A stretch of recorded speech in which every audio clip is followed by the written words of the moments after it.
संघ आहे विधानसभेपेक्षा तुम्ही ती तशीच्या तशीच का घेतली नाही? आमचं ऑब्जेक्शन कुठे आहे त्यामध्ये? ही सगळी जी आहेत ना शिवसेना भारतीय जनता पार्टी युतीमध्येच काम करणारे कार्यकर्ते होते, यांच्या सगळ्यांच्या मतदार याद्या बीएलए हे सगळ्यांमध्ये काम करणारे कार्यकर्ते की जे आता निवडणुकीला उभे आहेत ना, त्याचा अर्थ काय? तर जी त्यावेळेची यादी असते ना तीच यादी एक्सेप्ट केली जाते. तर कधी करतात? तर त्यांनी पॉलिटिकली चेंज केला हे आमचं म्हणणं आहे. म्हणजे एखाद्या याच्यामध्ये प्रभाव आहे तर प्रभाव कोणत्या भागाचा नाही तर ती यादी त्याच्यातून वगळली. हा आमचा आक्षेप आहे.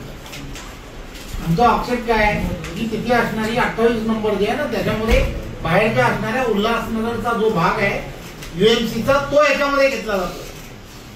हा आक्षेप आहे.